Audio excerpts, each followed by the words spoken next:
We are seeing a lot of lowball offers right across the GTA. Buyers, their mentality is it's a buyer's market, 10, 20, 30% below the asking price. I know you're going to disagree with me. Go ahead and disagree with me. I can tell by your face. The deal has to be fair for both sides. Welcome back to the Real Estate Podcast. Today, Adrian and I are talking about what is a fair deal between buyers and sellers and how that helps deals come together. In the description below, we have put timestamps there so you can scroll forward to what means most to you. We hope you enjoy this episode. Welcome to the Real Estate Podcast, your go-to source for raw, unfiltered stories and expert tips. Whether you're a buyer, seller, tenant, landlord, or realtor, join us as we dive into the world of real estate. I like that shirt on you, by the way. It's Thanks. nice. I'm trying to roll my sleeves up. It's funny. So I'll just say this to the audience since we were talking about it as we were prepping here. We didn't even realize that we have passed the 8-year mark of doing this podcast. We started this podcast over. No, we're nearing. No. One podcast a week. Yeah. We're at almost 400 episodes. Yeah.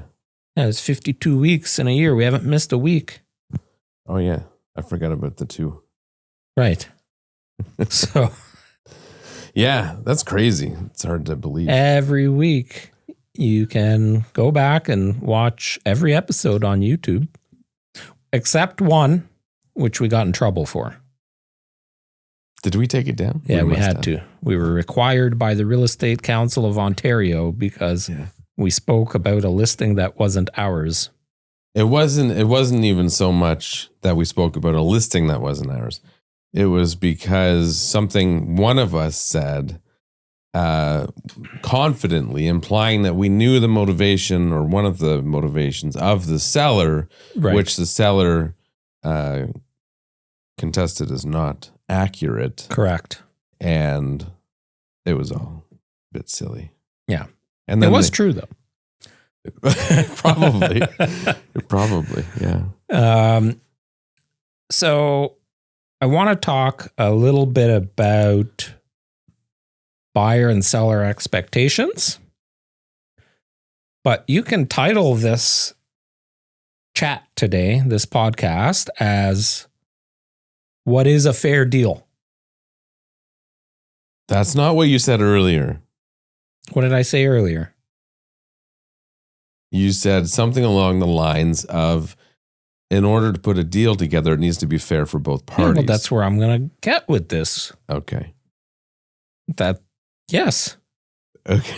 Now, you want to retitle it? Go ahead and retitle it. No, we'll figure out the title later, but go on. Okay, so premise. We are seeing a lot of lowball offers right across the GTA.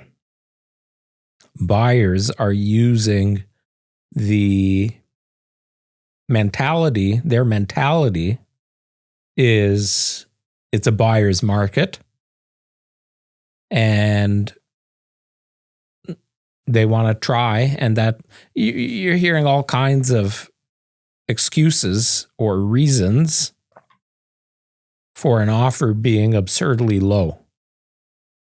I mean, we're seeing offers sometimes right across the board, not just our team. I'm talking in the industry, seeing offers that are easily 10, 20, 30% below the asking price. Now, yes, everything is relative to its market value. So if you have a home that's worth $1 million and you've listed it for 1.3 and you're lucky enough to get an offer on it, but it's for 900,000, is that a 40% lowball offer or is it a 10% lowball offer? So there's several ways you can look at it. But my thought process here is just to awaken the eyes of the buyers, the sellers, the realtors out there, to put some common sense behind this, to put a deal together when you're purchasing and selling real estate. the deal has to be fair for both sides. That's how you come to an agreement. A buyer, I know you're going to disagree with me.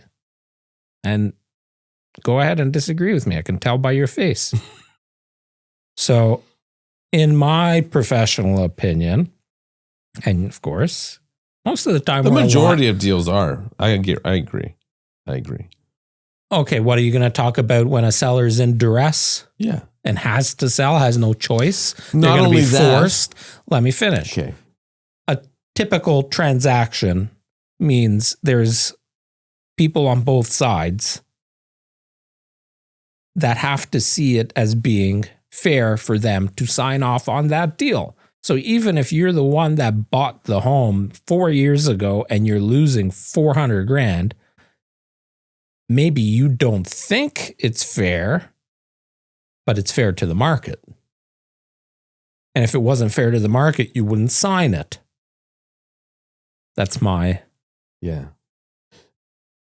So if a home is priced right, as a realtor, as a buyer, do your homework and don't, you don't want to be sending a seller a backhanded, embarrassing offer, right? Like if they're being reasonable with their asking price, don't submit an offer stating that their offer is based on the market. Well, the market sucks right now and homes aren't selling, yada, yada, yada, yada. You have to have some credentials, some kind of backing. That could be challenging for some agents. Like, I know you had an offer where... No, I'm not saying properties. I'm not saying timeline. But we were talking about one where you had an offer that was unacceptable. And when you look at the comparable sales, they're not even looking at the right properties. Yeah. Right? So that happens a lot. There's so many elements to the equation. So you have the agent. Is the agent competent? Right? Do they know what they're doing? Have they properly conveyed all the information to their clients? And the other side of the scenario or equation is the client. Is the client reasonable? And if the client is unreasonable, or if either of them is not working together properly, the deal's not going to come together very effectively. And if you have a buyer that's really just out looking for a deal, there are deals to be had where it may not be fair, quote unquote, to the seller, but the seller doesn't have a choice but to sell potentially. Or, what is fair? I would say there's a range of fair, right? Same as there's a range of value. So if you buy a house, if we sell a house and I tell you, yeah, it's a fair deal versus, yeah, man, that was a fair deal. Like, the first one was at the lower end of the fair scale. The second one was you're doing better than the other scenario. Right. So there's so many. Well, and real estate agents have a way of saying it's a fair deal in any market, right? So you could have bought a condo 3 years ago or 4 years ago, and it was $700K for a 1-bedroom plus den, which is now selling for $450K. Was it fair then? Right? Because I'm sure those words got tossed around back then. Yeah. So it's all true to the market, but fair can also mean while you're in other types of negotiation in the deal. So is it fair to revisit the property 5 times before closing? Right. Is it fair to discount the agreed upon price because 3 of the receptacles need to be replaced and 1 of the soffits need to be resecured? Right. Right. So the word fair is used throughout the negotiation, throughout the process up until closing. Right. There's also you get some people that are really nitpicky with inspections, right? And it's like, and the other part of it too is as an agent is my reputation too, right? So one of the benefits that we have of, well, just being who we are, and we've been in the business for a long time, we've built and established a great brand and personal reputations and team reputation. That helps us in negotiating. Oh, right? for sure. Because if we're representing, certainly when we're representing buyers, I'd say more so than the seller side. But if we're representing a buyer and the seller's agent knows who we are, that comes with a lot of value. Yeah. Right. If you have in real estate, if you have some street cred, as we call it, Yeah. as a realtor, like the people see your listings, they know you, they've been through your listings, they follow you on Instagram, on Facebook, whatever, automatically the discussion and the level of professionalism and the teamwork, the collaborative work changes. Well, there was a deal I had done where we submitted an offer, second offer came in. This place was on the market for probably 6 months and it was overpriced from the start, but they had eventually come down to a pretty reasonable price point. I think actually it was well priced in the end. And we submitted an offer, second offer comes in. So we made a revision and they were kind of playing games the way that this agent was handling himself and my clients didn't like it. But at the end of the day, they accepted the other offer. They came to us and said, okay, we're coming to you and we're going to accept yours if you come up to X. And if you don't do that, then we're going to go do the same to the other offer. So I said, well, our offer has expired at this time, so just consider it gone. We're not getting involved anymore. We're not resubmitting a new offer. Have fun with the other offer. And, my approach there was, we've brought you a solid offer. I'm not messing around. Our deal will come together. But we didn't want to play games. And it's not a market where you should be playing games from a seller's perspective, especially over such a small amount. Mm-hmm. And so they subsequently accepted the other offer. Week goes by, deal didn't come together. House goes back on the market. I get a call from this agent. Hey, house is back on the market. I know you guys aren't interested. I just want to let you know. Oh, my guys are still interested. They just didn't like the way he was handling himself. And we felt we offered a good price. So I said, yeah, I'm going to send you another offer. You're not going to like it, but I guarantee you the deal will close. So we came back in lower than our previous offer. And I said, this is our best offer. Take it or leave it. And they accepted it. And the deal firmed up as promised. So, there's definitely a lot of value if the seller's agent knows what they're doing in accepting an offer from somebody who knows what they're doing.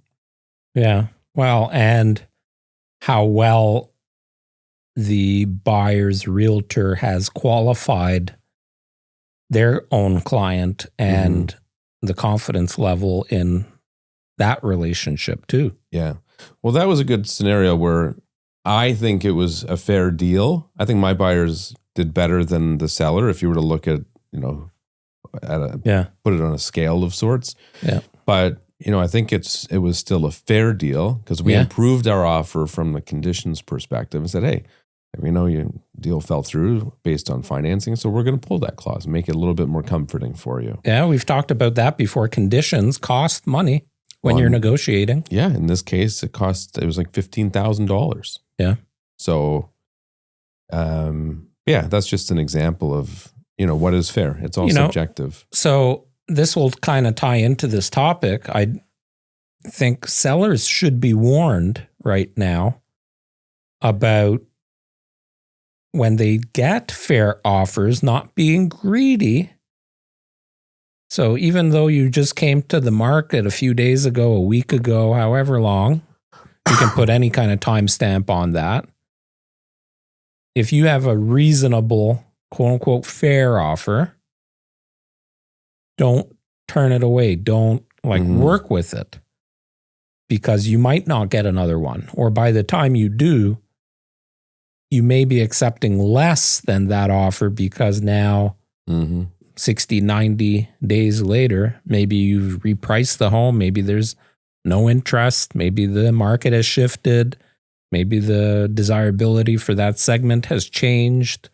Maybe it's a climate thing because now we're going into a new season. Who knows, right? So work with what you've got in front of you as long as it's fair. Yeah, there may not be another one coming for a while. Yeah.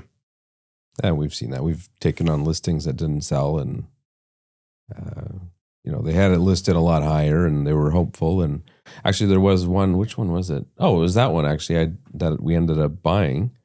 They had listed it previously with a different agent Yeah. And had, I would classify as significantly higher offer come in. But Right. at that time, they felt that was low. Right.